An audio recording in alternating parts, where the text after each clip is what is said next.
అందరికీ నమస్కారం. మనిషి రూపంలో ఉన్న భగవంతుడిని మాత్రమే ఎందుకు ఆరాధించాలి? దేవుడు మనిషిలాగే ఉంటాడా? ఏ కుక్కల రూపంలోనో, లేకపోతే ఏ వేరే జీవుల రూపంలోనో కూడా దేవుడు ఉండొచ్చు కదా! ఎందుకు మనిషి రూపంలోనే ఉంటాడు? మనిషి రూపంలో ఉన్న దేవుడినే మనం ఎందుకు ఆరాధించాలి? అనే ప్రశ్న మీకెప్పుడైనా ఉత్పన్నమైందా? ఎప్పుడైనా మీకు ఆ డౌట్ వచ్చిందా? సరే.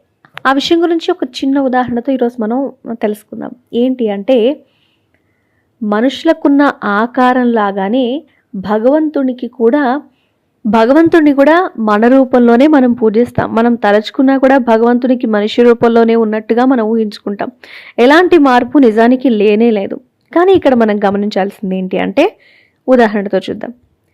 ఇప్పుడు మనం ఒక పెద్ద బోట్ షికారుకి వెళ్ళాలి. బోట్ షికారుకి వెళ్ళాలంటే బోట్ మనం డ్రైవ్ చేయగలమా? ఎవరైతే బోట్ డ్రైవింగ్ వస్తుందో వాళ్ళే మనం బోట్లో వెళ్ళడానికి, తీసుకురావడానికి లేదా వేరే ప్లేసెస్కి వెళ్ళడానికి హెల్ప్ అవుతూ ఉంటారు. అవునా కాదా? ఇప్పుడు ఎవరికైతే బోట్ డ్రైవింగ్ వస్తుందో వాళ్ళే ఇక్కడి నుంచి అక్కడికి, అక్కడి నుంచి ఇక్కడికి మనుషులందరినీ పికప్ డ్రాపింగ్ చేస్తుంటారు. మీరు నేను చేయగలమా? మీకు నాకు బోట్ డ్రైవింగ్ అనేది రాదు కదా! కాబట్టి ఇక్కడ మనం గమనించాల్సింది ఏంటి అంటే అతను కూడా మనిషి రూపంలోనే ఉన్నాడు. కానీ అతను ప్రత్యేకత ఏంటి? అతనిలాగా మనం డ్రైవ్ చేయలేం. అతనుకున్న ప్రత్యేకత అది. అలాగే మనిషి రూపంలో దేవుడు ఉన్నప్పటికీ కూడా దేవుడు అనే భావం, దేవుడు అనే తత్వం మనం తెలుసుకొని ఉండాలి. భక్తి అనే భావనతో దేవుడికి దగ్గరగా ఉండాలి. అందుకనే మనం దేవుణ్ణి పూజిస్తున్నాం.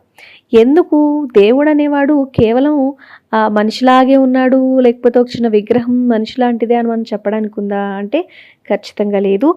ఎందుకంటే దేవుడికున్న శక్తి ఈ విశ్వం మొత్తం ఉన్న శక్తి అని మనం ఆ ప్రతిమలో చూస్తున్నాం కాబట్టి.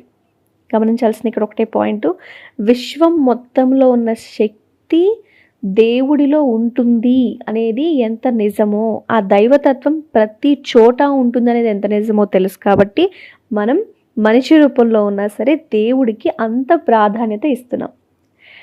కొంచెం అర్థమైందని అనుకుంటున్నాను. మీరేమనుకుంటున్నారో కామెంట్ చేయండి. వీడియో నచ్చితే లైక్ చేయండి, షేర్ చేయండి. అలాగే మా ఛానల్ని సబ్స్క్రైబ్ చేసుకోండి.